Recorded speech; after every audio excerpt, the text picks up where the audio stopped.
Shalom, shalom, peuple de Dieu, partout ici, Kowapi Bozali, au Bozo Landa Bisso, Bino Bakbose Pelaka, en émission à Bisso, Lelo Toza, na plateau ya Lelo, émission à Bisso Ezali, plateau spécial, et nous avons accompagné, nous avons mon côté, nous avons accompagné les frères, Khaled Kalala, na sœur Percy Lomboto. Bonjour frère Kalala. Bonjour, santé, ça va? Oui, ça va, ça va.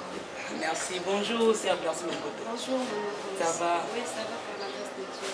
Merci Bandeko. Lelo tozo lobela sujet moko oyo vraiment ezo sala biso nyonso tout pasi na Congo oyo eza bongo ya coronavirus et par rapport ya ba prophétie oyo ebimaki to po ezo continuer ko bima yango to yambeli bino invité wapi eza les prophètes Josué Kitula oyo aza bongo représentant mondial ya église la restauration des prêches. Bonjour prophète. Merci, bonjour la servante Rose Paul. Santé papa, ça va? Oui, dès que bon mon akaka, malgré Corona, mais quand même ça va, pour la zouba télévision, nous sommes ça pour les caprices à Malam. Merci les prophètes Josué Kitula. Bongo sujet autour le belalelo, eza mingi mingi basé sur prophétie, ozo le belabiso par rapport ya coronavirus. Et en wana to yambeli bino les prophètes Josué ko expliquer biso papa to lingi to tuna. Par rapport ya ba prophétie ndenge ezo bima. To yebite yo posa au courant na ba prophétie yango il paraît que prophétie et l'obama qui déjà que malade o ekoya, je ne sais pas ce qui oye bien. Oui, je crois malade oyo na yebi ndolo tozo loba na bana mususu baza et ba mususu baza mpanzi bazo ebake c'était le 28 décembre oyo ngana mataki ngomba pona ko bondela Nzambe onzamba pesa biso sujet nini tokoki kozala nango ya prière ya ne pardon na kati ya prière Nzamba ayaki koyebisa ngai ke bino soit sujet oyo okotravailler nango na ne loba na peuple de Dieu nyo surtout sujet oyo bokozala nango ya ne bopesa te ke no année de la bénédiction bopesa te ke année ya gloire mais eloko oyo bino bokopesa otia année ya crainte de Dieu et si Jean Zamba pesa ki biso to année otokotambola nango ezali mingi ke non si tu obéis à la voix de l'Éternel ton Dieu et Zamba kopambola yo mais si tu obéis pas donc okozala oyo okozala na sa malédiction et je crois na katikati ya butu tant tozo luka tolanda 4 heures du matin na telemaki mpona koyebisa bino nyonso surtout ke bosepela na ne o te eza année oyo ezali eza bayebisinga eza année oyo eza mabe oleka bane nyonso to ekolo yebisingi nga lobi banda obotama nano bovivre année oyo te na telemaki des fois peuple de Dieu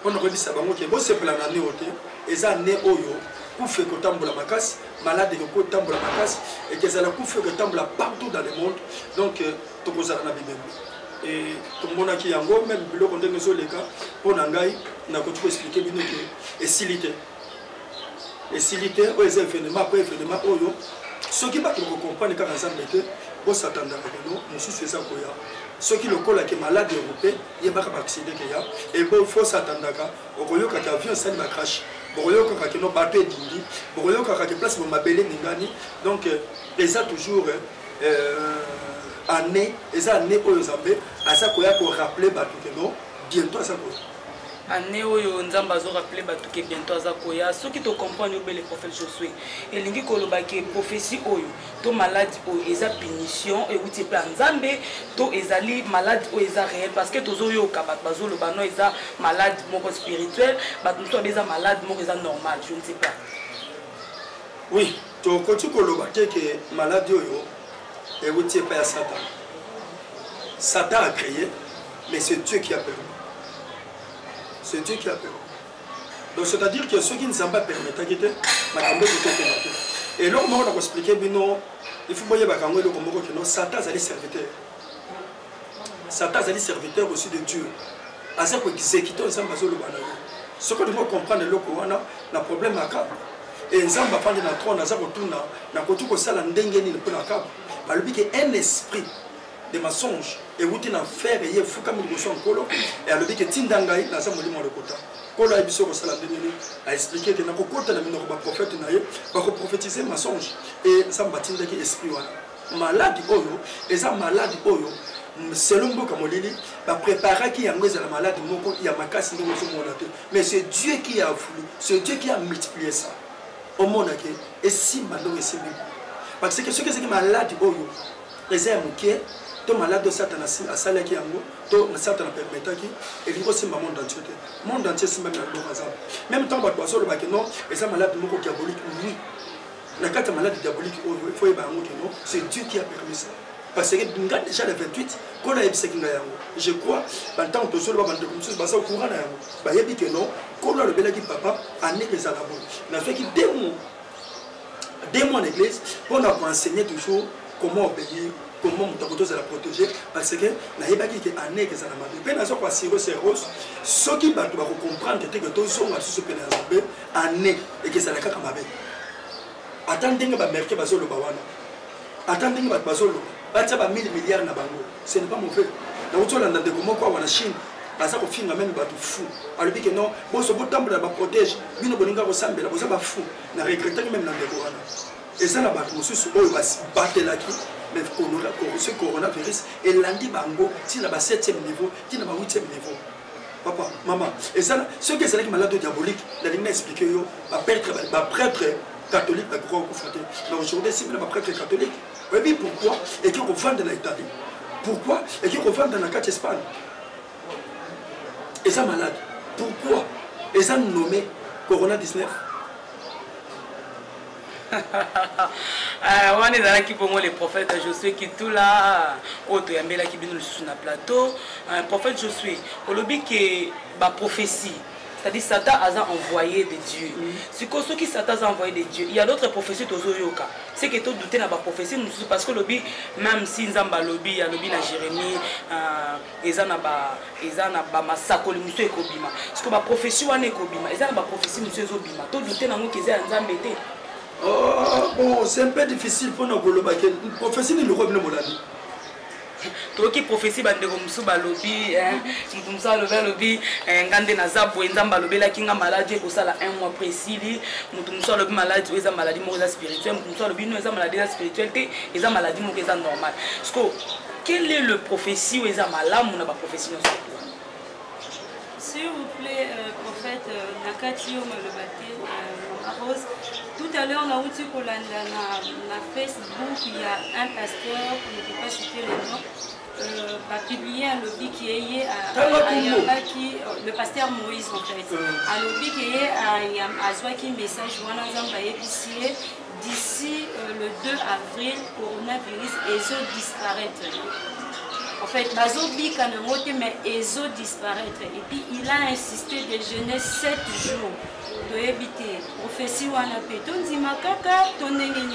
est-ce qu'il faut pas prophétie en ça pour la païenne, tout ça pour la chrétienne? Mais quand on voit déjà un homme de Dieu, c'est Dieu qui doit ici. Un homme de Dieu, un pasteur renommé, on les connaît presque pas. Non. Tu peux être renommé, ce n'est pas la grandeur. Comment je peux te voyer? Le moment que Élie a ça pour le baguette, ça passe sur la 7000 bombi bango. Il y a expliqué le comment Koyeba n'a jamais Koyeba nous a exposé. Koyeba ce n'est pas dire que tu es grand. Koyeba au contraire, Zamba exposé yo pas humilié ton momoko. Et là on a expliqué mal. Dans la bataille surtout ba yeba na makasi. Le lo basa. Dans la papa na Moïse pardon papa mbi. To bandona na mo papa mbi. Dans la papa dina bala. Le lo Zamba mala mesa. Banda kokita banda kotala papa sur nous banda kotala papa continue osala ndelo kwana banda kotala papa mukuna oya bimela ki biso wa prophète de discipline donc là on a expliqué tel ba matu Samuel oyeba neza grandeur oyeba neza capacité on s'en bâtir na kati ya moto et les deux oyeba neza alliance on s'en va traiter na moto David a Batama, mais ça m'a mon écran par rapport à Saoul. Mais le prophète Josué grandeur paix sur tout dans la Bible, Nzambazolo bana lobina Abraham lobi, je rendrai ton nom grand. Ça dit Nzambazalisa combo Abraham grand. Ça dit grandeur, ça vient de Dieu aussi. Mais avant que Abraham azala grand, a vivre grandeur après. A vivre grandeur après. La route pour expliquer le lot montre le rôle d'Aus. il n'est pas en vie, mais sa grandeur. Et si elle peut comme besoin, grandeur, c'est ça, on a besoin de grandeur, c'est ça, mais ça là. Faut-on l'église. Consacré par pasteur, mon ayo. Tant qu'on a la crainte ensemble, ma sœur. Donc c'est ça la grandeur. Prophétie par rapport à Ndengi Alobi, la côté les mélaïetés, mais si c'est Dieu, les dés est katani. Mais ceux qui les dés katani, si vous laissez là, toye bakake non, bah fléau moussu ce qu'il y a. Parce que c'est ça biblique. C'est ça biblique. Coronavirus, Corona, c'était un grand sirène, c'était un grand démon. Oya Salaka, Nami Pepe, Azana Mai. Aza parmi les esprits, Oya Sambay, a Tindi, ceux qui toquent en fait à 6 premières sont, parmi les esprits, on s'en baso Tinda. Et Corona, c'est un esprit. On a qu'à un monde à Moleli, c'est lui qui est chargé, il y a que couronner. C'est lui qui donne le couronne. Et c'est pourquoi au monde a même que l'esprit là, pardon, microbe wana, quand on tient le microscope, a la forme et la couronne. Et les mots qui a donné ces noms-là, ça devient forme ya nyama, forme ya virus, comme Mazalaki, la forme couronne. Corona, c'est-à-dire ça devient dans les mots chinoises, pardon. On appelle ça comme corona. Donc c'est-à-dire que c'est un couronne. Un couronne malade, c'est un esprit. Oui, le révérend prophète Josué Kitoula, vous avez dit, la prophétie, c'est quelque chose que Dieu a prévu au préalable pour le Koana est compliqué au monde entier. Mais il faut toujours constater ça. Est-ce que les hommes peuvent permettre batu basambela te parce que maladie moko boye et apparaître batu bafanda na bandako bakini na ba église te wana est-ce qu'il y a sur les ensembles aza à la base ya eloko wana ou bien za eloko mosusu diable aye na ngoko na ko déstabiliser bana papa au moins ko vanda na ndako ya nde bafandi si l'église vanda na ndako je peux vous dire une chose na auto esprit de mort na ange. L'esprit des morts, l'esprit des morts, c'est l'esprit qui vient de Satan. Mais l'ange de la mort, c'est l'ange qui nous a bâti là-bas. Mais l'Égypte, les chrétiens sont protégés. Papa, ceux qu'on est si bien.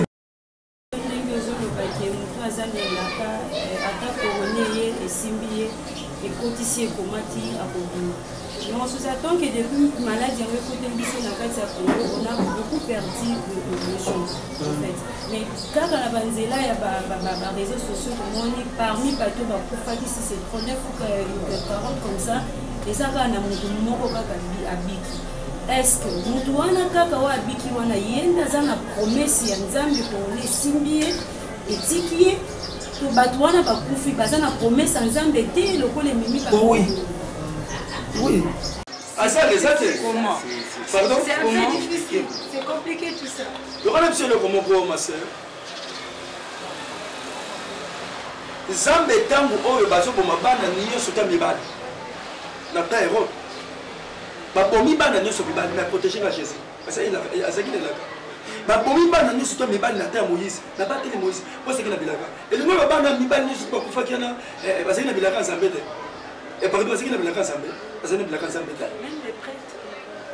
Même des prêtres là, ma papa, maman. On est bien c'est le connu. Et ça, mon doux que bon satan a bêti, to bon mo bêti, to mo mori les bêti. Aïe pas quitter que ça n'a dengue wana. Et Dieu a permis ça. Et que des simba na bango moko. Le prophète Josué, ceux qui sont malades, oyo, et vous dites banzambi, ndengozoloba. Mais comment bako prier? Parce que prier on dit que tu fais la protection à bango. Mais si tu es malade, tu es pas nzambi. Donc bako va na banda. Au moins tu es malade, tu es attrapé même si c'est bazali. Maman, il y aura le monde respecté yo. Pentecôte il y a na libanda te. Pentecôte et Salman kati ko baka. Ko ba te répond monde ba pesi biso. Et ça répondait que non. Pour affaiblir Bissot. Au contraire, c'est le Dieu a permis, tous en abandon, donc on a sur ma retraite. Tout soit un royaume Nzambe bien. Et ça, ta maman, mon temps qu'on saute, il y a des faux pasteurs. Oh, bah, ça, m'appelle la crainte Nzambe. Mais ma condition, c'est que tu Nzambe bien. Et là, on est sur ce maman fait Bayango, et ça n'a pas de volonté Nzambe. Et ça n'a pas de volonté Nzambe. Félix attaque en église pendant 10 ans. Moi, je souhaite. Ça n'a pas de volonté.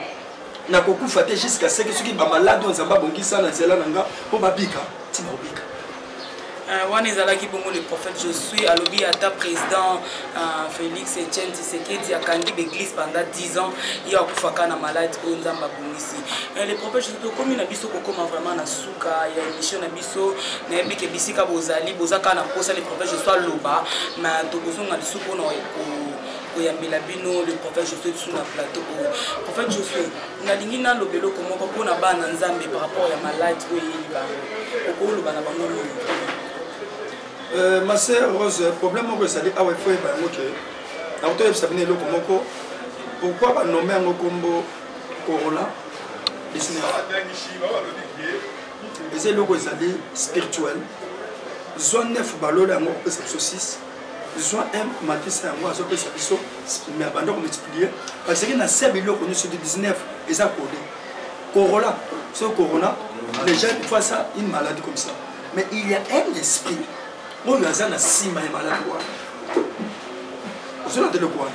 Et l'esprit là, et ça fox oyo, et ça esprit oyo, et vendu dans 7 corps. Et pour ceux qui comprendre, on est dans le banayo, Corona 19, parce qu'il y a 9 de façon qui s'est menacé. Mais il fallait bâtir Corona 16. Donc il dit Benoît 16, il fallait bâtir Corona 16. Pourquoi? Ce qu'on suit 1 plus 6, à ce que c'est 7. Et ce qu'on a fait, on va parler sur la bête. On y a vendu, on a 7 corps. Au moment où c'est Italie. C'est Italie. C'est pourquoi mon malade est vendre à 1000 km. Il y a un moment où malade est vendre. Ma pays ne se trouve pas mais en Italie, en Espagne, pourquoi? Parce que dans 4 Espagnes, en Espagne, ils allaient armer où le diable a utilisé pour la destruction des chrétiens. Le diable est armé aux amis. Le Dieu, c'est qui pour avoir au monde, c'est ce qui Real na Barcelone. Oui, mais dans le cas de Real na Barcelone, il y a même des pasteurs. On se dit que match à Barcelone, ils sont dans la Real, à côté de Kanga, à côté de Bam, pour qu'il ait le match. Il y a des pasteurs, monsieur, ce qu'on doit attendre, peut-être tu as des Kamba prière, on gagne à Kenaïm, à Kamba match, à Turlanda, match sur Real na Barcelone. Et c'est pourquoi mon dit, même la tante sur le Bahawa, on dit que Satan a quitté qui image à Satan, laisse faire rien avec personne. Espérate, me tengo que acercar. ¿Qué? Uy. ¿Qué será eso? No entiendo. ¿Qué es eso? Nunca había visto eso. Se está subiendo. Suave, que no se me pierda de vista. Nunca había visto eso.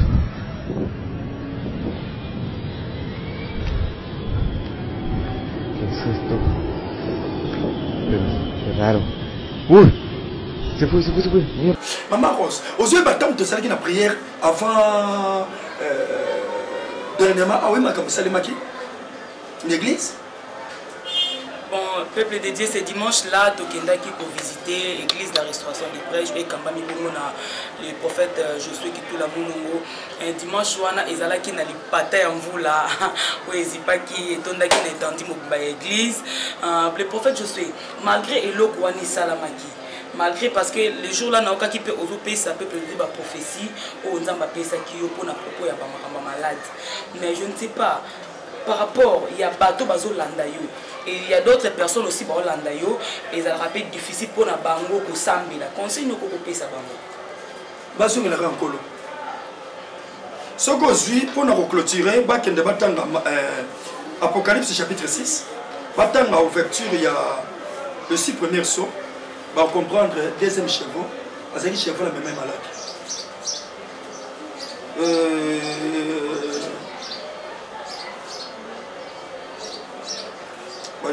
J'ai regardé, voici Paris, un cheval blanc. Quand on ouvrit, voilà, quand on partit Apocalypse chapitre 6, verset 3. Quand on ouvrit les secondes sceaux, et j'entendis les secondes êtres vivants qui disant, viens. Et il sortit un autre chevaux roux. Et celui qui montait réussit les pouvoirs d'enlever le paix dans la terre. Si on tangi Apocalypse, on doit comprendre qui est le moins. Il avait d'autres chevaux. Oh, il y a des qui aillent à la malade. Ceux qui te comprendre bien le message pasteur Apesi, nana mécano, tout ce que tu connais déjà dans le temps, il y a Apocalypse. Oui. Mais enlèvement de salamité. Aux hommes, on avait ça à fleur. Oui, ça va annoncer déjà, bientôt il vient. Pour envoyer quoi, Moïse, maman, pour l'envoyer au salle à Babylone comme on est les qui à terre. Mais non, le prophète, je sais. Nandenge yo soit qui message aux hommes par là qui yo sur maladie au beta bana na nzambe. Et tant que mutu azwa qui prophétie. Oyo nzamba pesa ki ayebisa bana nzambe. Bana nzambe bango bazolanda yo. Yo oyebisi bango nini concernant coronavirus COVID-19. Première des choses, c'est que on a ici bango ça que bazolanda nzambe. Ceux qui sont faux chrétiens, to songa. Ce qui dans l'Apocalypse, ce qui n'a rien à Poutio, au bon bonité, n'a pas boto la yo, même chandelier, on appelle ça. Alors, lui, madame, vous savez que tout bon gourmand, tout son guélaye. Surtout, je vais ma sœur, merci le prophète Josué. Moi déjà na simananga régie kuna ba osala biso signe que dit na monsieur Koki.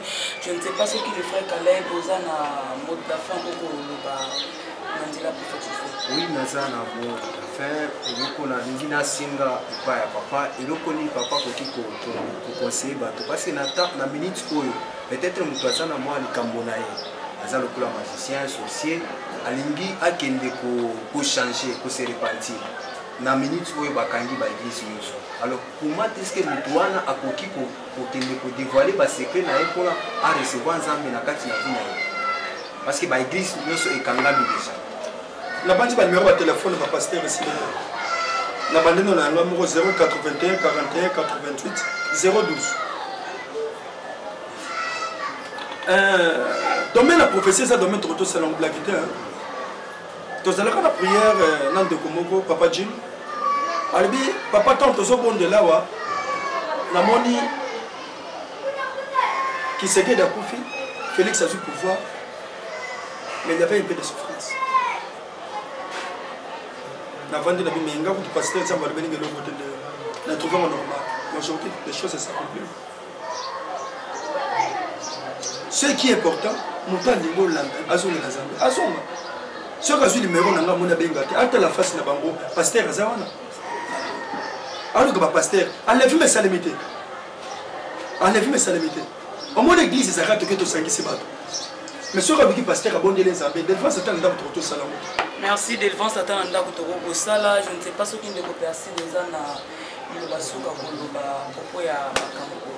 Merci maman bo ceux qui n'a pas pu Koloba Iloba moko ezaka kakiyebi sonyo surtout tolandi le prophète je suis qui tolandi ya levi c'est le temps.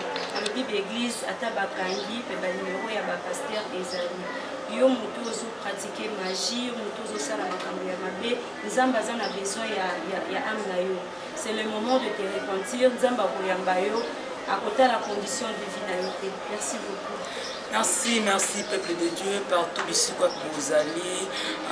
Naïbi que vous êtes bello, vous avez l'ambition d'attendre oyo tozanga pété avant tout le bas. Quand même les prophètes je suis dans la liloba suka koloba na bana ndalo bazota la biso. Surtout pour l'émission. Oui, ben émission naïbi que si vous tozongeli ba RBTV zongi na marche na yango. Bana nzambe surtout pour la battre la bino surtout bandeko nyonso boza en Europe pour la battre la bino coronavirus ata okota en Afrique toyebi que en Afrique les abisiko yo ba faux baza mais ba vrai baleki donc kolor c'est la biso grâce alongola et nzamba battre la kaka bato nyonso surtout baza en Europe maman Karine maman Anna Kasongo Tamar maman Jackie maman Israël. Donc tout le monde là, donc les hommes battent la bino. Merci, merci, merci. La battre la Congo. tokomi na suka ya émission na biso tokutani prochainement na pesi bino nyonso to ba shalom bisika bozali bandelo na biso mpona moi ko clôturer moke papa na yebi kezala ba ndeko mosusu bazwi numéro na yo te baza libanda ya mboka okoki kosala biso mpe moi appel ya numéro na yo mpona bato baza libanda na bato baza bato mosusu akozala mpe na besoin ya kosola na yo soki moi ekokozala. Merci. Numéro na biso ezali 081 41 88 012. On est à numéro nanga et numéro à chaîne je crois pour mon amour na sewana ba koto benga pe za capacité ata bazungu ate ya koso bande comme susu. Merci botika la malam bisika pour nous bozali tokutani prochainement. Bye.